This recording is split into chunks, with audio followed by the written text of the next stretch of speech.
ਸਤਿ ਸ਼੍ਰੀ ਅਕਾਲ ਸਾਰਿਆਂ ਨੂੰ। ਐਜੂਕੇਸ਼ਨ ਵਰਲਡ EW ਦੇ YouTube ਚੈਨਲ ਤੇ ਤੁਹਾਡਾ ਸਵਾਗਤ ਹੈ। ਅੱਜ ਅਸੀਂ ਤੁਹਾਨੂੰ ਦੱਸਣ ਜਾ ਰਹੇ ਹਾਂ ਕਿ PSPCL ਦੇ ਪੇਪਰ ਜਿਹੜੇ ਹੈਗੇ ਆ 8 ਨਵੰਬਰ ਤੋਂ ਲੈ ਕੇ 18 ਨਵੰਬਰ ਤੱਕ ਚੱਲ ਰਹੇ ਹਨ। ਲਗਾਤਾਰ ਅਸੀਂ ਤੁਹਾਨੂੰ ਆਪਣੇ ਚੈਨਲ ਦੇ ਉੱਤੇ ਦੱਸ ਰਹੇ ਹਾਂ ਕਿ ਕਿਹੜੇ-ਕਿਹੜੇ ਕੁਐਸਚਨਸ ਜਿਹੜੇ ਹੈਗੇ ਉਹ ਸ਼ਿਫਟਸ ਦੇ ਵਿੱਚ ਜ਼ਿਆਦਾਤਰ ਵੇਖਣ ਨੂੰ ਮਿਲ ਰਹੇ ਨੇ। ਮੈਮਰੀ ਬੇਸਡ ਹੀ ਐਨਾਲਿਸਿਸ ਹੈ ਜਿਹੜਾ ਅਸੀਂ ਕਰ ਰਹੇ ਹਾਂ, ਕਿਉਂਕਿ ਪੇਪਰ ਜਿਹੜਾ ਹੈਗਾ ਉਹ CBT ਚੱਲ ਰਿਹਾ ਹੈਗਾ, ਕੰਪਿਊਟਰ ਬੇਸਡ ਟੈਸਟ ਹੈਗਾ। ਕੰਪਿਊਟਰ ਤੇ ਤੁਸੀਂ ਸਾਰੇ ਜਾ ਕੇ ਪੇਪਰ ਦੇ ਰਹੇ ਹੋ। ਜਿਨ੍ਹਾਂ ਦਾ ਟੈਸਟ ਹਜੇ ਹੋਣਾ ਬਾਕੀ ਹੈ ਉਹਨਾਂ ਲਈ ਇਹ ਵੀਡੀਓ ਜਿਹੜੀ ਹੈਗੀ ਹੈ ਬਹੁਤ ਹੀ ਜ਼ਿਆਦਾ ਫਰੂਟਫੁਲ ਹੈ ਤੇ ਜਿਨ੍ਹਾਂ ਨੇ ਆਉਣ ਵਾਲੇ ਸਮੇਂ ਦੇ ਵਿੱਚ ਆਉਣ ਵਾਲੇ ਸਾਲਾਂ ਦੇ ਵਿੱਚ ਜਿਹੜਾ ਹੈਗਾ ਉਹ PSPCL ਕਲਰਕ ਦਾ ਪੇਪਰ ਦੇਣਾ ਹੈਗਾ ਉਹਨਾਂ ਲਈ ਵੀ ਬਹੁਤ ਜ਼ਿਆਦਾ ਫਾਇਦੇਮੰਦ ਵੀਡੀਓ ਹੈ, ਕਿਉਂਕਿ ਅਸੀਂ ਇਸ ਵੀਡੀਓ ਦੇ ਵਿੱਚ ਤੁਹਾਨੂੰ ਦੱਸਣ ਜਾ ਰਹੇ ਹਾਂ ਕਿ ਕਿਹੜੇ-ਕਿਹੜੇ ਟੌਪਿਕ ਤੋਂ ਕੁਐਸਚਨਸ ਜਿਹੜੇ ਹੈਗੇ ਨੇ ਉਹ ਆ ਰਹੇ ਨੇ ਤੇ ਕੁਝ ਐਸੇ ਕੁਐਸਚਨਸ ਜਿਹੜੇ ਪਿਛਲੇ ਪੇਪਰਾਂ ਦੇ ਵਿੱਚ ਕਵਰ ਹੋਏ ਨੇ। 8 ਨਵੰਬਰ ਤੋਂ ਲੈ ਕੇ ਹੁਣ ਤੱਕ ਜਿੰਨੇ ਪੇਪਰ ਹੋਏ ਨੇ ਵੱਖਰੀ-ਵੱਖਰੀ ਸ਼ਿਫਟਾਂ ਦੇ ਵਿੱਚ ਕਿਹੜੇ ਕੁਐਸਚਨਸ ਆਏ ਸੀ ਅਸੀਂ ਉਸ ਦੇ ਬਾਰੇ ਤੁਹਾਨੂੰ ਜਾਣਕਾਰੀ ਦੇਵਾਂਗੇ। ਕਿਹੜੇ ਟੌਪਿਕਸ ਦੇ ਵਿੱਚੋਂ ਜਿਹੜੇ ਹੈਗੇ ਕੁਐਸਚਨਸ ਆ ਰਹੇ ਆ ਉਹਨਾਂ ਦੀ ਜਾਣਕਾਰੀ ਦੇਵਾਂਗੇ ਤੇ ਕਿੰਨੇ ਕੁਐਸਚਨ ਜਿਹੜੇ ਹੈਗੇ ਨੰਬਰ ਆਫ ਕੁਐਸਚਨਸ ਕਿੰਨੇ ਕਵਰ ਕੀਤੇ ਜਾ ਰਹੇ ਨੇ ਉਹਨਾਂ ਬਾਰੇ ਅਸੀਂ ਤੁਹਾਨੂੰ ਇਸ ਵੀਡੀਓ ਦੇ ਵਿੱਚ ਦੱਸਾਂਗੇ। ਸੋ ਸਭ ਤੋਂ ਪਹਿਲਾਂ ਇਸ ਵੀਡੀਓ ਨੂੰ ਜਿਹੜਾ ਹੈਗਾ ਲਾਈਕ ਕਰੋ, ਸ਼ੇਅਰ ਕਰੋ ਤੇ YouTube ਚੈਨਲ ਨੂੰ ਸਾਡੇ ਸਬਸਕ੍ਰਾਈਬ ਕਰੋ ਤਾਂ ਜੋ ਤੁਹਾਨੂੰ ਨਾਲੋਂ ਨਾਲ ਪਤਾ ਲੱਗਦਾ ਰਹੇ ਕਿ ਕਲਰਕ ਦੇ ਪੇਪਰ ਦੇ ਵਿੱਚ ਕਿਹੜੀ ਸ਼ਿਫਟ ਦੇ ਵਿੱਚ ਕਿਹੜਾ ਕੁਐਸਚਨ ਆ ਰਿਹਾ ਹੈ। ਸੋ ਸਟਾਰਟ ਕਰਦੇ ਹਾਂ। ਸਭ ਤੋਂ ਪਹਿਲਾਂ ਸਟੈਟਿਕ ਜੀਕੇ ਤੇ ਕਰੰਟ ਅਫੇਅਰਸ ਜਿਹੜਾ ਹੈਗਾ ਬਹੁਤ ਹੀ ਇੰਪੋਰਟੈਂਟ ਸੈਕਸ਼ਨ ਉੱਭਰ ਕੇ ਆ ਰਿਹਾ ਹੈਗਾ, ਜਿਹਦੇ ਵਿੱਚ ਤੁਹਾਨੂੰ ਸਾਰਿਆਂ ਨੂੰ ਪਤਾ ਹੈ ਕਿ 20 ਕੁਐਸਚਨਸ ਜਿਹੜੇ ਹੈਗੇ ਇਹਦੇ ਵਿੱਚੋਂ ਆਣੇ ਸੀ PSPCL ਕਲਰਕ ਦੇ ਪੇਪਰ ਦੇ ਵਿੱਚ ਤੇ ਜ਼ਿਆਦਾਤਰ ਕੁਐਸਚਨ ਜਿਹੜੇ ਹੈਗੇ ਨੇ ਉਹ ਮੋਡਰੇਟ ਡਿਫਿਕਲਟੀ ਲੈਵਲ ਦੇ ਨੇ। मतलब बहुत आसान क्वेश्चन ਇਹਦੇ ਵਿੱਚੋਂ नहीं पूछे जा रहे, मॉडरेट लेवल ਦੇ क्वेश्चन पूछे जा रहे ਨੇ ਤੇ ਪੂਰਾ ਆਸਾਰ ਹੈਗਾ ਕਿ 18 ਤੋਂ 19 क्वेश्चन ਫਿਰ ਵੀ ਜਿਹੜੇ ਹੈਗੇ ਉਹ ਇਹਨਾਂ 20 ਕੁਐਸਚਨਸ ਦੇ ਵਿੱਚੋਂ ਸਹੀ ਹੋਣਗੇ। ਉਸ ਤੋਂ ਇਲਾਵਾ ਬੇਸਿਕ ਕੰਪਿਊਟਰ ਦਾ ਸੈਕਸ਼ਨ ਤੁਹਾਡਾ ਦੂਸਰਾ ਸੈਕਸ਼ਨ ਰਹਿੰਦਾ ਹੈਗਾ, ਇਹਦੇ ਵਿੱਚੋਂ 10 ਕੁਐਸਚਨਸ ਪੁੱਛੇ ਜਾ ਰਹੇ ਨੇ ਜਿਵੇਂ ਕਿ ਸਿਲੇਬਸ ਦੇ ਵਿੱਚ ਲਿਖਿਆ ਹੀ ਉਸ ਦੇ ਅਕੋਰਡਿੰਗ ਹੀ 10 ਕੁਐਸਚਨਸ ਪੁੱਛੇ ਜਾ ਰਹੇ ਨੇ, ਪਰ ਇਹਨਾਂ ਦਾ ਜਿਹੜਾ डिफिकल्टी लेवल है वो बहुत ही ईजी है। ईजी क्वेश्चंस पूछे जा रहे हैं, आसार है कि 8 तो 9 क्वेश्चन जोड़े है वो ठीक होणगे इहदे विचों। तीसरा सैक्शन फिर तुहाडा शुरू हो जाता है लॉजिकल रीजनिंग दा। लॉजिकल रीजनिंग दे विचों भी ईजी क्वेश्चंस पूछे जा रहे हैं। टोटल कुल मिला के 25 क्वेश्चंस जोड़े है वो लॉजिकल सैक्शन दे विचों, लॉजिकल रीजनिंग दे सैक्शन दे विचों पूछे जा रहे हैं। नूमेरिकल एप्टीट्यूड जिहड़ा है वो थोड़ा जिहा डिफिकल्ट सैक्शन प्रूव हो रहा है। मॉडरेट लेवल के क्वेश्चंस वेखण नूं मिल रहे हैं। जिन्ने भी बच्चे पेपर दे के आ रहे हैं उन्हां दा यही कहना है कि पेपर जिहड़ा है नूमेरिकल एप्टीट्यूड वाले पोर्शन दे उत्ते आके थोड़े जे क्वेश्चन जिहड़े है वो औखे वेखण नूं मिलदे पे ने ते इहदे विचों सिर्फ 21 तो 22 या हार्डली 23 क्वेश्चंस ने जिहड़े सही होण दे आसार ने। इंग्लिश दे विच बड़ा मेजर पोर्शन एरर डिटेक्शन ते स्पेलिंग करैक्शन दे विचों वेखण नूं मिल रहा है, पर फिर भी ओवरऑल जे कहा जाए तो ईजी पेपर जिहड़ा हैगा बच्चों नूं लग रहा है कि स्टैटिक जीके ते न्यूमेरिकल एप्टीट्यूड जिहड़ा हैगा ऐसा पोर्शन उन्हां नूं लग रहा है सारी शिफ्टां दे बच्चों कोलों पुछया गया है जिन्हां बच्चों ने तैयारी की है तो पेपर देन गए ने कि स्टैटिक जीके ते करंट अफेयर्स दा पोर्शन जिहड़ा हैगा वो थोड़ा जिहा औखा आ रहा है, पर कंप्यूटर रीजनिंग ते इंग्लिश का पेपर जिहड़ा हैगा वो सौखा पूछा जा रहा है। हुण असीं तुहानूं दस्सण जा रहे हां कि इन्हां थोड़ी जे घंटियां दे विच तुहाडी शिफ्ट दे पेपर शिफ्ट शुरू होने तो पहला तुहाडे पेपर सेंटर च पहुंचण तो पहला तुसीं किहड़े टॉपिक्स दे उत्ते जिहड़ा हैगा वो थोड़ी जी लास्ट मिनट रिवीजन करनी हैगी है। जे असीं स्टैटिक जीके ते करंट अफेयर्स की गल करिए ते स्टैटिक जीके ते करंट अफेयर्स दे विचों पढ़ के जाओ कि नैशनल पार्क किहड़ा-किहड़ा है। स्टैटिक जीके ते करंट अफेयर्स जिहड़े हैगे इन्हां दे विचों नैशनल पार्क दे उत्ते क्वेश्चन जरूर पूछा जा रहा है। काजीरंगा नैशनल पार्क पूछा गया सी, गिर नैशनल पार्क पूछा गया सी। इस तरह नाल वखरे नैशनल पार्क जिहड़े हैगे पूछे जा रहे हैं। जिहड़े इंटरनैशनल ते नैशनल डेज ने उन्हां बारे भी पूछा जा रहा है। इंटरनैशनल ते नैशनल डेज बारे भी पूछा जा रहा है। पिछलियां जिन्नियां शिफ्टां निकलियां ने उहदे विच लिटरेसी डे दे बारे पूछा गया सी, यूथ डे दे बारे पूछा गया सी। सो इस तरह के डे जिहड़े हैगे म्यूजियम डे दे बारे पूछा गया सी। सो वखरे डेज दे बारे जिहड़ा हैगा उस शिफ्टां दे विच पूछा जा रहा है। करंसी दे बारे पूछा गया सी, रशिया दी की करंसी है, बांग्लादेश दी की करंसी है। ਇਹ ਸਾਰੇ क्वेश्चन ਜਿਹੜੇ ਹੈਗੇ ਆ ਉਹ ਪੁੱਛੇ ਗਏ ਸੀ। ਬਾਂਗਲਾ ਦੀ ਟਾਕਾ ਕਰੰਸੀ ਹੈਗੀ ਹੈ ਤੇ ਰਸ਼ੀਆ ਦੀ ਰੂਬਲ ਕਰੰਸੀ ਹੈਗੀ ਹੈ। ਇਹ क्वेश्चंस ਜਿਹੜੇ ਹੈਗੇ ਨੇ ਇਹ ਪੁੱਛੇ ਜਾ ਰਹੇ ਨੇ। ਇਹਦੇ ਨਾਲ ਹੀ कुछ क्वेश्चन ਜਿਹੜੇ ਹੈਗੇ ਉਹ ਤੁਹਾਨੂੰ ਵੇਖਣ ਨੂੰ ਮਿਲ ਰਹੇ ਨੇ ਸਪੋਰਟਸ ਦੇ ਵਿੱਚੋਂ क्वेश्चन पूछे जा रहे हैं कि एशियन गेम्स कित्थे करवाइयां जानियां ने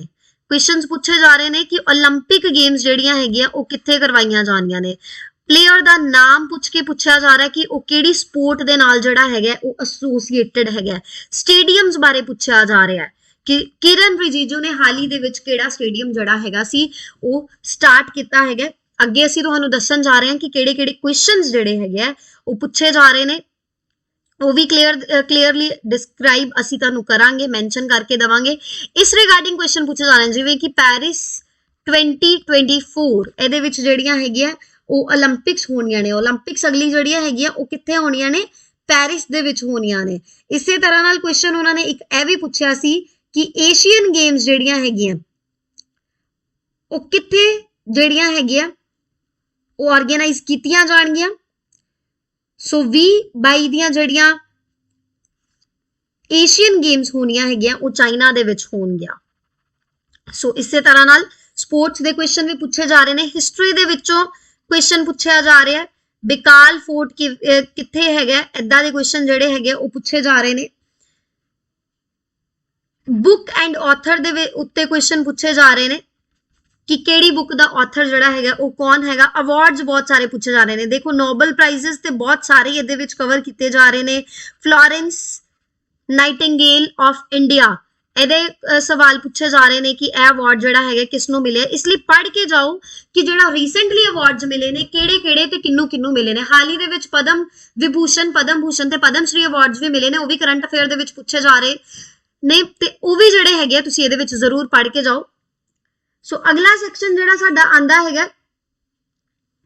ਉਹ ਹੈਗਾ ਬੇਸਿਕ ਕੰਪਿਊਟਰ ਦਾ ਕੰਪਿਊਟਰ ਦੇ ਵਿੱਚ ਸਭ ਤੋਂ ਜ਼ਿਆਦਾ ਜਿਹੜੀ ਬਾਜੀ ਮਾਰ ਰਹੇ ਕੁਐਸਚਨਸ ਉਹ ਹੈਗੇ ਫੁੱਲ ਫਾਰਮਸ ਦੇ ਫੁੱਲ ਫਾਰਮਸ ਪੁੱਛੀਆਂ ਜਾ ਰਹੀਆਂ ਬੜੀ ਈਜ਼ੀ ਲਿਕੁਇਡ ਕ੍ਰਿਸਟਲ ਡਿਸਪਲੇ ਜਿਹੜਾ ਹੈਗਾ LCD ਪੁੱਛੀ ਜਾ ਰਹੀ ਹੈ ਇੰਟਰਨੈਟ ਆਫ ਥਿੰਗਸ IoT ਪੁੱਛੀ ਜਾ ਰਹੀ ਹੈ ਇਨਪੁਟ ਡਿਵਾਈਸਸ ਦੇ ਬਾਰੇ ਜਿਹੜਾ ਹੈਗਾ ਪੁੱਛਿਆ ਜਾ ਰਿਹਾ ਇੰਟਰਨੈਟ ਦੇ ਰਿਗਾਰਡਿੰਗ ਕੁਐਸਚਨ ਪੁੱਛਿਆ ਜਾ ਰਿਹਾ ਨੈਟਵਰਕਿੰਗ ਦੇ ਰਿਗਾਰਡਿੰਗ ਜਿਹੜਾ ਹੈਗਾ ਕੁਐਸਚਨ ਪੁੱਛਿਆ ਜਾ ਰਿਹਾ कंप्यूटर दी हिस्ट्री दे रिगार्डिंग क्वेश्चन पूछा जा रहा है एडवांस्ड कंप्यूटर दे रिगार्डिंग जड़े हैगे क्वेश्चंस पूछे जा रहे ने सो इस तरह दी जड़ियां फुल फॉर्म्स ने वो जरूर पढ़ के जाओ कंप्यूटर दी बेसिक नॉलेज जड़ी हैगी वो काम आंदी पई है क्योंकि बड़े सिंपल जे क्वेश्चन आ रहे ने कि साउंड रिकॉग्निशन डिवाइस कीबोर्ड ए डिजिटाइजर जड़े हैगे है वो इनपुट डिवाइसेस है या नहीं है तो तीनों ऑप्शंस करेक्ट ने क्योंकि तीनों ही इनपुट डिवाइसेस ने इस तो इलावा लॉजिकल रीजनिंग दे सेक्शन ते हुण असीं आने आ लॉजिकल रीजनिंग जड़ा हैगा ईजी टू मॉडरेट सेक्शन रह रहा है 25 क्वेश्चन ਇਹਦੇ ਵਿੱਚੋਂ ਕਵਰ ਕੀਤੇ ਜਾ ਰਹੇ ਨੇ ਸੋ ਲਾਸਟ ਮੂਮੈਂਟ ਤੇ ਤੁਸੀਂ ਜਿਹੜੇ ਟੌਪਿਕਸ ਪੜ੍ਹਨੇ ਆ ਮੈਂ ਉਹਨਾਂ ਬਾਰੇ ਤੁਹਾਨੂੰ ਦੱਸਣ ਜਾ ਰਹੀ ਹਾਂ ਐਲੀਜੀਬਿਲਿਟੀ ਟੌਪਿਕ ਦੇ ਵਿੱਚੋਂ ਜਿਹੜਾ ਹੈਗਾ ਇੱਕ ਕੁਐਸਚਨ ਪੁੱਛਿਆ ਜਾ ਰਿਹਾ ਵੈਨ ਡਾਇਗਰਾਮ ਦੇ ਦੋ ਕੁਐਸਚਨ ਮੋਸਟਲੀ ਜਿਹੜੇ ਹੈਗੇ 2 ਤੋਂ 3 ਕੁਐਸਚਨ ਜਿਹੜੇ ਹੈਗੇ ਉਹ ਕਵਰ ਅਪ ਕੀਤੇ ਜਾ ਰਹੇ ਨੇ ਸਿਟਿੰਗ ਅਰੇਂਜਮੈਂਟ ਜਿਹੜਾ ਹੈਗਾ ਮੇਜਰ ਪੋਰਸ਼ਨ ਰਹਿ ਰਿਹਾ ਦੋ ਕੁਐਸਚਨਸ ਇਹਦੇ ਵਿੱਚੋਂ ਵੀ ਪੁੱਛੇ ਜਾ ਰਹੇ ਨੇ ਸਿਟਿੰਗ ਅਰੇਂਜਮੈਂਟ ਦੇ ਵਿੱਚੋਂ ਬਲੱਡ ਰਿਲੇਸ਼ਨਸ ਦੇ ਦੋ ਕੁਐਸਚਨਸ ਪੁੱਛੇ ਜਾ ਰਹੇ ਨੇ ਇਹ ਜ਼ਰੂਰ ਪੜ੍ਹ ਕੇ ਜਾਓ blood relation sitting arrangement Venn diagram ਕਿਉਂਕਿ 6 ਆਨਸਰ ਇਹਦੇ ਚੋਂ ਆਨੇ ਸਭ ਤੋਂ ਇੰਪੋਰਟੈਂਟ ਟੌਪਿਕ ਜਿਹੜਾ ਆ ਰਿਹਾ ਬਾਰ-ਬਾਰ ਹਰ ਇੱਕ ਸ਼ਿਫਟ ਦੇ ਵਿੱਚ ਪੁੱਛਿਆ ਜਾ ਰਿਹਾ ਉਹ ਹੈਗਾ ਮਸ਼ੀਨ ਇਨਪੁਟ 4 ਤੋਂ 5 ਕੁਐਸਚਨ ਨੇ ਇਹਦੇ ਵਿੱਚੋਂ नंबर सीरीज ਦੀ ਪ੍ਰੈਕਟਿਸ ਕਰ ਜੋ ਵੱਖਰੇ ਪੈਟਰਨ ਜਿਹੜੇ ਹੈਗੇ ਆ ਉਹ ਪ੍ਰੈਕਟਾਈਜ਼ ਕਰ ਜੋ ਕਿਉਂਕਿ 3 ਕੁਐਸਚਨ ਤੁਹਾਨੂੰ ਆਪਣੀ ਸ਼ਿਫਟ ਦੇ ਵਿੱਚ ਇਹਦੇ ਵੇਖਣ ਨੂੰ ਮਿਲਣਗੇ ਡਿਸੀਜਨ ਮੇਕਿੰਗ ਤੋਂ 2 ਕੁਐਸਚਨ ਜਿਹੜੇ ਹੈਗੇ ਨੇ ਪੁੱਛੇ ਜਾ ਰਹੇ ਨੇ ਮਿਸਿੰਗ ਕੈਰੈਕਟਰ ਦਾ ਸਿਰਫ ਇੱਕੋ ਕੁਐਸਚਨ ਜਿਹੜਾ ਹੈਗਾ ਉਹ ਵੇਖਣ ਨੂੰ ਮਿਲ ਰਿਹਾ ਤੇ ਲੌਜੀਕਲ ਸੀਕੁਐਂਸ ਦਾ ਵੀ ਇੱਕ ਕੁਐਸਚਨ ਜਿਹੜਾ ਹੈਗਾ ਉਹ ਵੇਖਣ ਨੂੰ ਮਿਲ ਰਿਹਾ ਸੋ ਸਭ ਤੋਂ ਜ਼ਿਆਦਾ ਪੋਰਸ਼ਨ ਜਿਹੜਾ ਹੈਗਾ ਉਹ decision making number series machine input Venn diagram ਤੇ ਸਿਟਿੰਗ ਅਰੇਂਜਮੈਂਟ ਦਾ ਰਹਿ ਰਿਹਾ ਇਹ ਜ਼ਰੂਰ ਪੜ੍ਹ ਕੇ ਜਾਓ ਇਸ ਨੂੰ ਬਿਲਕੁਲ ਵੀ ਛੱਡ ਕੇ ਨਾ ਜਾਓ इस तो बाद न्यूमेरिकल एप्टीट्यूड जेड़ा कि सब तो औखा पोर्शन रह रहा है न्यूमेरिकल एप्टीट्यूड पढ़ना बहुत जरूरी है लास्ट टाइम रिवीजन जेड़ी हैगी इहदी करनी बहुत जरूरी है थोड़ा जिहा मॉडरेट लेवल दा पेपर जेड़ा हैगा इहदे विचों आ रहा है डिफिकल्ट ते नहीं मॉडरेट लेवल दे जेड़े क्वेश्चंस ने इहदे विचों पूछे जा रहे ने सब तो ज्यादा वेटेज जेड़ी हैगी है वो एवरेज दी हैगी है सब तो ज्यादा वेटेज जेड़ी हैगी है वो एवरेज ਤੇ ਪਰਸੈਂਟੇਜ ਦੀ ਹੈਗੀ ਹੈ ਐਵਰੇਜ ਤੇ ਪਰਸੈਂਟੇਜ ਦੋ ਐਸੇ ਟੌਪਿਕ ਨੇ ਇਹਨਾਂ ਚੋਂ 3 ਤੋਂ 4 ਕੁਐਸਚਨ ਤੁਹਾਨੂੰ ਸ਼ਿਫਟ ਦੇ ਵਿੱਚ ਵੇਖਣ ਨੂੰ ਮਿਲ ਰਹੇ ਨੇ ਇਸ ਤੋਂ ਇਲਾਵਾ ਮਿਸਿੰਗ ਨੰਬਰ ਦੀ ਗੱਲ ਕਰੋ ਸਿੰਪਲ ਇੰਟਰਸਟ ਜਾਂ ਕੰਪਾਊਂਡ ਇੰਟਰਸਟ ਦੀ ਗੱਲ ਕਰੋ ਰੇਸ਼ੋ ਐਂਡ ਪ੍ਰੋਪੋਰਸ਼ਨ ਦੀ ਗੱਲ ਕਰੋ ਜਾਂ ਟਾਈਮ ਸਪੀਡ ਤੇ ਡਿਸਟੈਂਸ ਦੀ ਗੱਲ ਕਰੋ 2 ਤੋਂ 3 ਕੁਐਸਚਨ ਜਿਹੜੇ ਨੇ ਉਹ ਇਹਦੇ ਵਿੱਚੋਂ ਵੀ ਪੁੱਛੇ ਜਾ ਰਹੇ ਨੇ ਟਾਈਮ ਸਪੀਡ ਤੇ डिस्टेंस विचों ਇਹ ਚਾਰਾਂ ਦੇ ਵਿੱਚੋਂ ਜਿਹੜੇ ਹੈਗੇ 2 ਤੋਂ 3 ਕੁਐਸਚਨ ਰਹਿ ਰਹੇ ਨੇ ਫਟਾਫਟ ਜਿਹੜੇ ਹੈਗੇ average percentage missing number simple interest compound interest ratio proportion time speed distance work ਜਿਹੜੇ ਹੈਗੇ ਆ ਟਾਈਮ ਐਂਡ ਵਰਕ ਜਿਹੜੇ ਹੈਗੇ ਉਹਦੇ ਵਿੱਚੋਂ ਇੱਕ ਇੱਕ ਦੋ ਦੋ ਕੁਐਸਚਨ ਜਿਹੜਾ ਹੈਗਾ ਉਹ ਪੁੱਛ ਰਹੇ ਨੇ ਬਾਰ-ਬਾਰ ਵੱਖਰੀਆਂ ਵੱਖਰੀਆਂ ਸ਼ਿਫਟਾਂ ਦੇ ਵਿੱਚੋਂ ਮੈਂਸੂਰੇਸ਼ਨ ਦੇ ਵਿੱਚੋਂ ਜਿਹੜਾ ਹੈਗਾ ਇੱਕ ਤੋਂ ਦੋ ਕੁਐਸਚਨ ਜਿਹੜੇ ਹੈਗੇ ਨੇ ਉਹ ਪੁੱਛੇ ਜਾ ਰਹੇ ਨੇ ਪ੍ਰੋਫਿਟ ਐਂਡ ਲਾਸ ਜਿਹੜਾ ਹੈਗਾ ਉਹਦੇ ਚੋਂ ਇੱਕ ਤੋਂ ਦੋ ਕੁਐਸਚਨ ਜਿਹੜੇ ਹੈਗੇ ਉਹ ਪੁੱਛੇ ਜਾ ਰਹੇ ਨੇ ਸੋ ਇਹ ਟੌਪਿਕ ਜਿਹੜੇ ਹੈਗੇ ਨੇ ਬਹੁਤ ਹੀ ਇੰਪੋਰਟੈਂਟ ਨੇ ਸਿੰਪਲੀਫਿਕੇਸ਼ਨ ਇੱਕ ਐਸਾ ਟੌਪਿਕ ਹੈ ਜਿਹਦੇ ਵਿੱਚ ਹਜੇ ਤੱਕ ਇੱਕ ਦੋ ਕੁਐਸਚਨ ਹੀ ਵੇਖਣ ਨੂੰ ਮਿਲਿਆ ਜ਼ਿਆਦਾ ਕੁਐਸਚਨ ਇਹਦੇ ਵਿੱਚੋਂ ਜਿਹੜੇ ਹੈਗੇ ਨਹੀਂ ਪੁੱਛੇ ਗਏ ਪਰ ਐਵਰੇਜ ਦਾ ਕੁਐਸਚਨ ਪ੍ਰੋਫਿਟ ਐਂਡ ਲਾਸ ਦਾ ਕੁਐਸਚਨ परसेंटेज ਦਾ question simple interest compound interest ਦਾ ਕੁਐਸਚਨ ਜਿਹੜਾ ਹੈਗਾ ਉਹ ਬਾਰ-ਬਾਰ ਪੁੱਛਿਆ ਜਾ ਰਿਹਾ ਹੈ ਇਸ ਤੋਂ ਬਾਅਦ ਜਰਨਲ ਇੰਗਲਿਸ਼ ਦੇ ਵਿੱਚ ਸਭ ਤੋਂ ਜ਼ਿਆਦਾ ਵੱਡੀ ਚੀਜ਼ ਜਿਹੜੀ ਪੁੱਛੀ ਜਾ ਰਹੀ ਹੈ ਉਹ ਬਾਰ-ਬਾਰ ਇੱਕੋ ਚੀਜ਼ ਪੁੱਛੀ ਜਾ ਰਹੀ ਹੋਵੇਗੀ ਸਪੈਲਿੰਗ ਮਿਸਟੇਕ ਕਿਹੜੇ ਸਪੈਲਿੰਗ ਜਿਹੜੇ ਹੈਗੇ ਨੇ ਗਿਵਨ ਆਪਸ਼ਨਸ ਦੇ ਵਿੱਚੋਂ ਠੀਕ ਹੈਗੇ ਉਹਦੇ ਬਾਰੇ ਹੀ ਬਾਰ-ਬਾਰ ਪੁੱਛਿਆ ਜਾ ਰਿਹਾ ਹੈ ਐਰਰ ਕਰੈਕਸ਼ਨ ਦੇ ਵਿੱਚੋਂ 4 ਤੋਂ 5 ਕੁਐਸਚਨ ਜਿਹੜੇ ਹੈਗੇ ਆ ਬਾਰ-ਬਾਰ ਪੁੱਛੇ ਜਾ ਰਹੇ ਨੇ ਸਪੈਲਿੰਗ ਮਿਸਟੇਕ ਤੋਂ 2 ਤੋਂ 3 ਕੁਐਸਚਨ ਪੁੱਛੇ ਜਾ ਰਹੇ ਨੇ ਐਰਰ ਕਰੈਕਸ਼ਨ ਤੋਂ 4 ਤੋਂ 5 ਕੁਐਸਚਨ ਪੁੱਛੇ ਜਾ ਰਹੇ ਨੇ ਬਹੁਤ ਵੱਡਾ ਪੋਰਸ਼ਨ ਤੁਹਾਨੂੰ ਈਡੀਅਮ ਤੇ ਫਰੇਜ਼ਸ ਦਾ ਵੀ ਵੇਖਣ ਨੂੰ ਮਿਲ ਰਿਹਾ ਹੈ ਕਿਹੜੇ ਈਡੀਅਮ ਦਾ ਕੀ ਮਤਲਬ ਹੈ ਕਿਹੜੇ ਫਰੇਜ਼ ਦਾ ਕੀ ਮਤਲਬ ਹੈ ਤਿੰਨ ਕੁ ਕੁਐਸਚਨ ਜਿਹੜੇ ਹੈਗੇ ਉਹ ਇਸ ਦੇ ਵਿੱਚੋਂ ਵੀ ਪੁੱਛੇ ਜਾ ਰਹੇ ਨੇ ਫਿਲ ਇਨ ਦਾ ਬਲੈਂਕਸ ਜਿਹੜੇ ਹੈਗੇ ਤੁਹਾਡੇ ਪੇਪਰ ਦੇ ਵਿੱਚ ਆ ਰਹੇ ਨੇ ਪਰ ਈਜ਼ੀ ਲੈਵਲ ਦੇ ਆ ਰਹੇ ਨੇ ਜ਼ਿਆਦਾ ਡਿਫਿਕਲਟ ਨਹੀਂ ਨੇ ਈਡੀਅਮ ਫਰੇਜ਼ਸ ਜ਼ਰੂਰ ਪੜ੍ਹ ਕੇ ਜਾਓ ਸਹੀ ਸਪੈਲਿੰਗ ਤੁਹਾਨੂੰ ਪਤਾ ਹੋਣੀ ਚਾਹੀਦੀ ਹੈ ਐਰਰ ਕਰੈਕਸ਼ਨ ਤੇ ਫਿਲ ਇਨ ਦਾ ਬਲੈਂਕਸ ਜਿਹੜੇ ਹੈਗੇ 4 ਤੋਂ 5 ਕੁਐਸਚਨ ਨੇ ਕੁਝ ਸਿਨੋਨਿਮ ਤੇ ਐਂਟੋਨਿਮ ਵੀ ਜਿਹੜੇ ਹੈਗੇ ਉਹ ਪੁੱਛੇ ਜਾ ਰਹੇ ਨੇ ਜਿਵੇਂ ਕਿ ਐਂਡਿਓਰੈਂਸ ਜਿਹੜਾ ਹੈਗਾ ਉਹ ਪੁੱਛਿਆ ਗਿਆ ਸੀ ਕੋਸਮੋਰੋਸ ਜਿਹੜਾ ਹੈਗਾ ਕੋਸਮੋਰੈਂਟ ਜਿਹੜਾ ਹੈਗਾ ਐਂਟੋਨਿਮ ਪੁੱਛਿਆ ਗਿਆ ਸੀ ਸੋ ਇਸ ਤਰ੍ਹਾਂ ਦੇ ਸਿਨੋਨਿਮ ਤੇ ਐਂਟੋਨਿਮ ਜਿਹੜੇ ਹੈਗੇ ਉਹ ਇੱਕ ਤੋਂ ਦੋ ਤੁਹਾਨੂੰ ਸ਼ਿਫਟਾਂ ਦੇ ਵਿੱਚ ਜਿਹੜੇ ਹੈਗੇ ਉਹ ਵੇਖਣ ਨੂੰ ਮਿਲ ਰਹੇ ਨੇ ਸੋ ਇਹ ਜ਼ਰੂਰ ਜਿਹੜਾ ਹੈਗਾ ਪੜ੍ਹ ਕੇ ਜਾਓ ਕਿਉਂਕਿ ਇਹ ਤੁਹਾਨੂੰ ਅਸੀਂ ਨਾਲੋਂ ਨਾਲ ਦੱਸ ਰਹੇ ਸਾਡਾ ਦੱਸਣ ਦਾ ਮੇਨ ਮਕਸਦ ਹੀ ਇਹੀ ਹੈਗਾ ਕਿ ਤੁਸੀਂ ਜਿਹੜੇ ਹੈਗੇ ਐਵਲੇ ਆਪਸ਼ਨਸ ਦੀ ਐਵਲੇ ਕੁਐਸਚਨਸ ਦੀ ਐਵਲੇ ਟੌਪਿਕਸ ਦੀ ਲਾਸਟ ਮਿੰਟ ਰਿਵੀਜ਼ਨ ਕਰ ਲਓ ਤਾਂ ਜੋ ਤੁਹਾਡਾ ਪੇਪਰ ਕਵਰ ਹੋ ਸਕੇ ਸੋ ਹੁਣ ਤੁਹਾਨੂੰ ਅਸੀਂ ਦੱਸਣ ਜਾ ਰਹੇ ਕਿ ਕਿਹੜੇ ਕੁਐਸਚਨ ਜਿਹੜੇ ਹੈਗੇ ਆ ਉਹ ਪੁੱਛੇ ਗਏ ਨੇ ਸੋ ਜਿਵੇਂ ਕਿ ਏਸ਼ੀਅਨ ਗੇਮਸ ਜਿਹੜੀਆਂ ਹੈਗੀਆਂ ਉਹ ਕਿੱਥੇ ਆਰਗੇਨਾਈਜ਼ ਹੋਣੀਆਂ 2022 ਦੇ ਵਿੱਚ ਤੇ ਇਹ ਗੇਮਸ ਆਰਗੇਨਾਈਜ਼ ਹੋਣੀਆਂ ਚਾਈਨਾ ਦੇ ਵਿੱਚ ਇਹ ਨੋਟ ਕਰ ਲਓ ਇਸ ਦੇ ਨਾਲ ਹੀ ਕੁਐਸਚਨ ਪੁੱਛਿਆ ਗਿਆ ਹੈ ਨੋਬਲ ਪ੍ਰਾਈਜ਼ ਜਿਹੜਾ ਹੈਗਾ ਉਹ ਫਿਜ਼ਿਕਸ ਦੇ ਵਿੱਚ ਕਿਸ ਨੂੰ ਮਿਲਿਆ ਕੈਮਿਸਟਰੀ ਦੇ ਵਿੱਚ ਕਿਸ ਨੂੰ ਮਿਲਿਆ ਸੋ ਇਹਦੇ ਨਾਲ ਹੀ ਤੁਹਾਨੂੰ ਇਹ ਵੀ ਪੜ੍ਹ ਕੇ ਜਾਣਾ ਪਏਗਾ ਕਿ ਪੀਸ ਦੇ ਵਿੱਚ ਕਿਸ ਨੂੰ ਮਿਲਿਆ ਲਿਟਰੇਚਰ ਦੇ ਵਿੱਚ ਕਿਸ ਨੂੰ ਮਿਲਿਆ ਤੇ ਇਕਨੋਮਿਕਸ ਦੇ ਵਿੱਚ ਜਿਹੜਾ ਹੈਗਾ ਉਹ ਪ੍ਰਾਈਜ਼ ਜਿਹੜਾ ਹੈਗਾ ਕਿਸ ਨੂੰ ਮਿਲਿਆ ਹੈਗਾ ਪੀਸ ਦੇ ਵਿੱਚ ਲਿਟਰੇਚਰ ਦੇ ਵਿੱਚ ਫਿਜ਼ਿਕਸ ਦੇ ਵਿੱਚ ਕੈਮਿਸਟਰੀ ਦੇ ਵਿੱਚ ਤੇ ਮੈਡੀਸਿਨ ਦੇ ਵਿੱਚ ਜਿਹੜਾ ਹੈਗਾ ਅਵਾਰਡ ਕਿਸ ਨੂੰ ਮਿਲਿਆ ਇਕੁਏਸ਼ਨ ਘੁਮਾ ਕੇ ਵੀ ਪੁੱਛਿਆ ਗਿਆ ਸੀ ਕਿ ਨੋਬਲ ਲੌਰੀਏਟ ਜਿਹੜੇ ਹੈਗੇ ਉਹ ਕੌਣ ਬਣੇ ਨੇ ਜਿਨ੍ਹਾਂ ਨੇ ਅਰਥ ਦੇ ਕਲਾਈਮੇਟ ਨੂੰ ਸਟੱਡੀ ਕੀਤਾ ਤੇ ਉਹ ਫਿਜ਼ਿਕਸ ਵਾਲੇ ਬੰਦੇ ਨੇ ਜਿਹੜੇ ਜਿਨ੍ਹਾਂ ਦਾ ਨਾਮ ਹੈਗਾ ਤਿੰਨ ਨੋਬਲ ਲੌਰੀਏਟ ਨੇ ਇੱਕ ਦਾ ਨਾਮ ਹੈਗਾ ਜਾਪਾਨ ਦੇ ਨੇ ਸਿਊਕੋਰੋ ਮਨਾਬੇ ਦੂਸਰਾ ਪਰਸਨ ਹੈਗਾ ਜਿਓਰਜੀਓ ਪਾਰਸੀ ਤੇ ਤੀਸਰਾ ਪਰਸਨ ਹੈਗਾ ਕਲਾਉਸ ਹੈਜ਼ਲਮੈਨ ਇਹ ਜਿਹੜੇ ਤਿੰਨੋਂ ਬੰਦੇ ਨੇ ਤਿੰਨੋਂ ਬੰਦੇ ਜਿਹੜੇ ਹੈਗੇ ਇਹਨਾਂ ਨੇ ਅਰਥ ਦੇ ਕਲਾਈਮੇਟ ਨੂੰ ਸਟੱਡੀ ਕਰਨ ਦੀ ਕੋਸ਼ਿਸ਼ ਕੀਤੀ ਹੈ ਇਹ ਉਹਨਾਂ ਉਸ ਨੂੰ ਫਿਜ਼ਿਕਸ ਦੇ ਨਾਲ ਜਿਹੜਾ ਹੈਗਾ ਲਿੰਕ ਕੀਤਾ ਤੇ ਇਹਨਾਂ ਨੂੰ ਜਿਹੜੇ ਹੈਗੇ ਆ ਇਹ ਪ੍ਰਾਈਜ਼ ਮਿਲੇ ਨੇ ਕਿਹੜਾ ਪ੍ਰਾਈਜ਼ ਮਿਲਿਆ ਹੈ ਨੋਬਲ ਲੌਰੀਏਟ ਸੋ ਇਹ ਕੁਐਸਚਨ ਇਦਾਂ ਵੀ ਪੁੱਛਿਆ ਗਿਆ ਸੀ ਤੇ ਸਿੱਧਾ ਵੀ ਜਿਹੜਾ ਹੈਗਾ ਇਹ ਕੁਐਸਚਨ ਜਿਹੜਾ ਹੈਗਾ ਬਾਰ-ਬਾਰ ਪੁੱਛਿਆ ਗਿਆ ਸੀ ਕਿ ਨੋਬਲ ਲੌਰੀਏਟ ਜਿਹੜੇ ਹੈਗੇ ਨੋਬਲ ਪ੍ਰਾਈਜ਼ਸ ਜਿਹੜੇ ਹੈਗੇ ਉਹ ਕਿਸ ਨੇ ਵਿਨ ਕੀਤੇ ਨੇ ਤੇ ਕਿਹੜੀ ਫੀਲਡ ਦੇ ਵਿੱਚ ਕੀਤੇ ਨੇ ਸੋ ਇਹ ਜ਼ਰੂਰ ਪੜ੍ਹ ਕੇ ਜਾਓ ਕੈਮਿਸਟਰੀ ਦੇ ਨੋਬਲ ਪ੍ਰਾਈਜ਼ ਦੇ ਬਾਰੇ ਪੁੱਛਿਆ ਗਿਆ ਕਿ ਕੈਮਿਸਟਰੀ ਦਾ ਨੋਬਲ ਪ੍ਰਾਈਜ਼ ਜਿਹੜਾ ਹੈਗਾ ਉਹ ਕਿਸ ਨੂੰ ਮਿਲਿਆ ਜਿਹੜੇ ਬੰਦੇ ਨੇ ਉਹਨਾਂ ਨੇ ਵਿਨ ਕੀਤਾ ਹੈ ਕੈਮਿਸਟਰੀ ਦਾ ਪ੍ਰਾਈਜ਼ ਉਹ ਵੀ ਜਿਹੜੇ ਹੈਗੇ ਤੁਸੀਂ ਪੜ੍ਹ ਕੇ ਜਾਓ ਕਿ ਨੋਬਲ ਪ੍ਰਾਈਜ਼ ਜਿਹੜੇ ਹੈਗੇ ਉਹ ਕੈਮਿਸਟਰੀ ਦੇ ਵਿੱਚ ਜਿਹੜੇ ਹੈਗੇ ਕਿਸ ਨੂੰ ਮਿਲੇ ਨੇ ਇਸੇ ਤਰ੍ਹਾਂ ਨਾਲ ਪੀਸ ਦਾ ਵੀ ਪੁੱਛਿਆ ਜਾ ਸਕਦਾ ਹੈ ਲਿਟਰੇਚਰ ਦਾ ਵੀ ਪੁੱਛਿਆ ਜਾ ਸਕਦਾ ਹੈ ਸੋ ਛੱਡ ਕੇ ਜਾਣ ਦੀ ਬਿਲਕੁਲ ਵੀ ਜ਼ਰੂਰਤ ਨਹੀਂ ਹੈ ਕਿਉਂਕਿ ਲਿਟਰੇਚਰ ਦੇ ਵਿੱਚ ਜਿਹੜੇ ਹੈਗੇ ਉਹ ਅਬਦੁਲ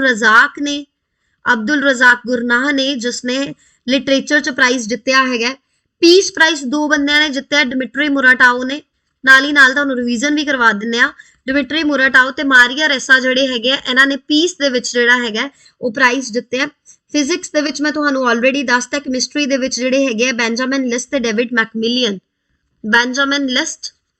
ਡੇਵਿਡ ਮੈਕਮਿਲੀਅਨ ਇਸ ਤਰ੍ਹਾਂ ਦੇ ਦੋ ਬੰਦੇ ਨੇ ਜਿਨ੍ਹਾਂ ਨੇ 2021 ਦੇ ਵਿੱਚ ਜਿਹੜਾ ਹੈਗਾ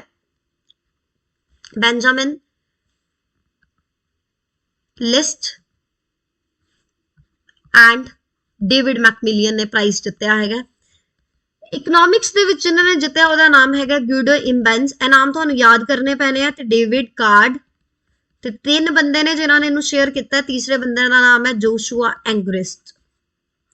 ਜੋਸ਼ੂਆ ਐਂਗਰਿਸਟ। ਮੈਡੀਸਨ ਦੇ ਵਿੱਚ ਡੇਵਿਡ ਜੂਲੀਅਸ ਨੂੰ ਅਵਾਰਡ ਮਿਲਿਆ, ਡੇਵਿਡ ਜੂਲੀਅਸ ਨੂੰ ਤੇ ਐਡਮ ਪਾਟਾਪੋਇਟਨ ਨੂੰ। ਸੋ ਇਹ ਯਾਦ ਕਰ ਲਓ ਕਿਉਂਕਿ ਕੁਐਸਚਨ ਜਿਹੜਾ ਹੈਗਾ ਫਿਜ਼ਿਕਸ ਦੇ ਵਿੱਚੋਂ ਤੇ 2 ਤਰ੍ਹਾਂ ਦੇ ਕੁਐਸਚਨ ਪੁੱਛੇ ਗਏ ਨਾ ਕਿ ਨੋਬਲ ਪ੍ਰਾਈਜ਼ ਫਿਜ਼ਿਕਸ ਦੇ ਵਿੱਚ ਕਿਸ ਨੂੰ ਮਿਲਿਆ। ਘੁਮਾ ਕੇ ਕੁਐਸਚਨ ਪੁੱਛਿਆ ਗਿਆ ਕਿ ਕਲਾਈਮੇਟ ਨੂੰ ਸਟੱਡੀ ਕਰਨ ਵਾਸਤੇ ਨੋਬਲ ਪ੍ਰਾਈਜ਼ ਕਿਸ ਨੂੰ ਮਿਲਿਆ, ਉਹ ਵੀ ਫਿਜ਼ਿਕਸ ਵਾਲੇ ਬੰਦਿਆਂ ਨੂੰ ਹੀ ਮਿਲਿਆ ਹੈਗਾ। ਸੋ ਅਗਲੇ ਕੁਐਸਚਨ ਦੀ ਗੱਲ ਕਰਦੇ ਆ। ਹੋਰ ਜਿਹੜਾ ਕੁਐਸਚਨ ਜਿਹੜਾ ਹੈਗਾ ਇਸ ਦੇ ਵਿੱਚ ਕਵਰ ਕੀਤਾ ਗਿਆ ਸੀ ਕਿ ਏਰੀਆ ਵਾਈਜ਼ ਲਾਰਜੈਸਟ ਡੈਮ ਕਿਹੜਾ ਹੈਗਾ। ਏਰੀਆ ਵਾਈਜ਼ ਲਾਰਜੈਸਟ ਡੈਮ ਕਿਹੜਾ ਹੈਗਾ। ਸੋ ਹੁਣ ਕੈਪੈਸਿਟੀ ਵਾਈਜ਼ ਵੀ ਪੜ੍ਹ ਲਿਓ। ਟਹਿਰੀ ਡੈਮ ਜਿਹੜਾ ਹੈਗਾ ਉੱਤਰਾਖੰਡ ਦੇ ਵਿੱਚ ਹੈਗਾ। ਇਹ dam area wise largest dam ਹੈਗਾ।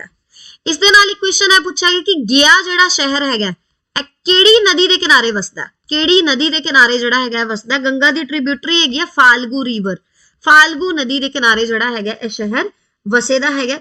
ਨਾਲ ਉਹਨਾਂ ਨੇ ਪੁੱਛਿਆ ਕਰੰਟ ਅਫੇਅਰਸ ਦੇ ਵਿੱਚੋਂ ਕਿ ਸਪੋਰਟਸ ਮਿਨਿਸਟਰ ਕਿਰਨ ਰਿਜੀਜੂ ਜੀ ਜਿਹੜੇ ਹੈਗੇ ਆ ਉਹਨਾਂ ਨੇ ਕਿਹੜਾ ਸਟੇਡੀਅਮ ਜਿਹੜਾ ਹੈਗਾ ਹਾਲ ਹੀ ਦੇ ਵਿੱਚ ਓਪਨਿੰਗ ਕੀਤੀ ਹੈ। So Khelo India science centre of excellence ਜਿਹੜਾ ਕਿ ਜੰਮੂ ਕਸ਼ਮੀਰ ਦੇ ਵਿੱਚ ਉਹਨਾਂ ਨੇ ਖੋਲਿਆ। Khelo India state centre of excellence ਜਿਹੜਾ ਹੈਗਾ ਉਹਨਾਂ ਨੇ ਓਪਨ ਕੀਤਾ। ਕਿੱਥੇ ਓਪਨ ਕੀਤਾ? ਜੰਮੂ ਕਸ਼ਮੀਰ ਦੇ ਸ਼੍ਰੀਨਗਰ ਇਲਾਕੇ ਦੇ ਵਿੱਚ। ਇਹ ਵੀ ਕੁਐਸਚਨ ਜਿਹੜਾ ਹੈਗਾ ਉਹ ਪੁੱਛਿਆ ਗਿਆ। ਇੱਕ ਹੋਰ ਕੁਐਸਚਨ ਪੁੱਛਿਆ ਗਿਆ ਉਹ ਵੀ ਕਰੰਟ ਅਫੇਅਰਸ ਦਾ ਸੀ। ਓਪਨ 에ਅਰ ਫਰੈਨਰੀ ਕਿੱਥੇ ਖੁੱਲੀ ਹੈ। ਓਪਨ 에ਅਰ ਫਰੈਨਰੀ ਮੈਂ ਤੁਹਾਨੂੰ ਦੱਸ ਦਿੰਦੀ ਹਾਂ ਜਿਹੜੀ ਕਿ ਫੌਨਸ ਹੁੰਦੀਆਂ ਨੇ, ਜਿਹੜੇ ਇਹੋ ਜਿਹੇ ਪੇੜ ਨੇ, ਇਹੋ ਜਿਹੇ ਪੌਦੇ ਨੇ ਜਿਨ੍ਹਾਂ ਦਾ ਬਹੁਤ ਜ਼ਿਆਦਾ ਮੈਡੀਸਨਲ ਵੈਲਿਊ ਹੈਗਾ। ਉੱਤਰਾਖੰਡ ਦੇ ਰਾਨੀਖੇਤ ਇਲਾਕੇ ਦੇ ਵਿੱਚ ਜਿਹੜਾ ਹੈਗਾ ਇਹ ਖੋਲੀ ਗਈ ਹੈਗੀ ਹੈ। ਸਭ ਤੋਂ ਵੱਡੀ ਫਰੈਨਰੀ ਮੰਨੀ ਜਾਏ ਕਰਦੀ ਹੈਗੀ ਹੈ। 12 ਸਤੰਬਰ 2021 ਨੂੰ ਇਹਦਾ ਜਿਹੜਾ ਹੈਗਾ ਉਦਘਾਟਨ ਹੋਇਆ ਸੀ। ਸੋ ਇਹ ਵੀ ਇੱਕ ਤਰ੍ਹਾਂ ਦਾ ਕਰੰਟ ਅਫੇਅਰ ਜਿਹੜਾ ਹੈਗਾ ਕੁਐਸਚਨ ਦੇ ਵਿੱਚ ਪੁੱਛਿਆ ਗਿਆ ਸੀ। ਇੱਕ ਕੁਐਸਚਨ ਜਿਹੜਾ ਹੈਗਾ IT ਐਕਟ 2000 ਵਿੱਚੋਂ ਪੁੱਛਿਆ ਗਿਆ ਸੀ। IT ਐਕਟ ਜਿਹੜਾ ਕਿ ਇਨਫੋਰਮੇਸ਼ਨਲ ਟੈਕਨੋਲੋਜੀ ਐਕਟ ਹੈਗਾ 17 ਅਕਤੂਬਰ 2000 ਨੂੰ ਲਾਗੂ ਹੋਇਆ ਸੀ ਪੂਰੇ ਇੰਡੀਆ ਦੇ ਵਿੱਚ। 9 ਜੂਨ 2000 ਨੂੰ ਇਹਦੇ ਸਾਈਨ ਹੋਏ ਸੀ ਤੇ 17 ਅਕਤੂਬਰ ਤੋਂ ਹੈਗਾ ਜਿਹੜਾ ਇਹ ਲਾਗੂ ਹੋ ਗਿਆ ਸੀ। ਇਸ ਐਕਟ ਬਾਰੇ ਵੀ ਥੋੜੀ ਜਾਣਕਾਰੀ ਲੈ ਕੇ ਜਾਇਓ। ਡਿਜੀਟਲ ਸਿਗਨੇਚਰਸ ਦੇ ਰਿਗਾਰਡਿੰਗ ਕੁਐਸਚਨ ਪੁੱਛਿਆ ਗਿਆ ਕਿ ਇੰਡੀਆ ਦੇ ਵਿੱਚ ਡਿਜੀਟਲ ਸਿਗਨੇਚਰਸ ਨੇ ਉਹ ਕਦੋਂ ਆਏ। ਤੇ ਇਹ ਕੁਐਸਚਨ ਜਿਹੜਾ ਸੀ IT ਐਕਟ ਦੇ ਨਾਲ ਲਿੰਕਡ ਸੀ ਕਿ IT ਐਕਟ ਦੇ ਆਉਣ ਦੇ ਨਾਲ ਜਿਹੜੇ ਹੈਗੇ ਡਿਜੀਟਲ ਸਿਗਨੇਚਰਸ ਲਾਂਚ ਕੀਤੇ ਗਏ। ਸੈਕਸ਼ਨ 5 ਦੇ ਅੰਡਰ ਕਵਰ ਕੀਤੇ ਜਾਂਦੇ ਨੇ। 2000 ਦੇ ਵਿੱਚ ਇੰਡੀਆ ਨੇ ਇਸ ਨੂੰ ਲੀਗਲਾਈਜ਼ ਕਰਤਾ ਸੀ। ਕਦੋਂ ਲੀਗਲਾਈਜ਼ ਕੀਤਾ ਸੀ? 2000 ਸਨ ਦੇ ਵਿੱਚ। ਇੱਕ ਕੁਐਸਚਨ ਜਿਹੜਾ ਹੈਗਾ ਉਹ NPCI ਦੇ ਵਿੱਚੋਂ ਦੇਖਣ ਨੂੰ ਮਿਲਿਆ। National payments corporation of India. National payments corporation of India ਇਹਦੇ ਵਿੱਚ ਜਿਹੜਾ ਕੁਐਸਚਨ ਸੀ ਸਟੈਟਿਕ ਜੀਕੇ ਤੇ ਕਰੰਟ ਪੋਰਸ਼ਨ ਦੇ ਵਿੱਚ, ਕਰੰਟ ਅਫੇਅਰਸ ਵਾਲੇ ਪੋਰਸ਼ਨ ਦੇ ਵਿੱਚ ਇਹ ਕੁਐਸਚਨ ਜਿਹੜਾ ਹੈਗਾ ਪੁੱਛਿਆ ਗਿਆ ਸੀ। ਤੇ ਤੁਹਾਨੂੰ ਪਤਾ ਹੋਣਾ ਚਾਹੀਦਾ ਹੈ NPCL ਜਿਹੜਾ ਹੈਗਾ 2008 ਦੇ ਵਿੱਚ ਬਣਿਆ ਸੀ। NIPL ਇਹਦੀ ਸਬਸਿਡਰੀ ਹੈਗੀ ਹੈ ਤੇ ਮੁੰਬਈ ਦੇ ਵਿੱਚ ਜਿਹੜੇ ਹੈਗੇ ਨੇ ਉਹ ਇਹਦੇ ਹੈੱਡਕੁਆਰਟਰਸ ਨੇ। ਇਹਦੇ ਫਾਊਂਡਰ ਜਿਹੜੇ ਨੇ ਉਹ ਵੀ ਯਾਦ ਕਰ ਲਓ। ਇੰਡੀਅਨ ਬੈਂਕਸ ਐਸੋਸੀਏਸ਼ਨ ਨੇ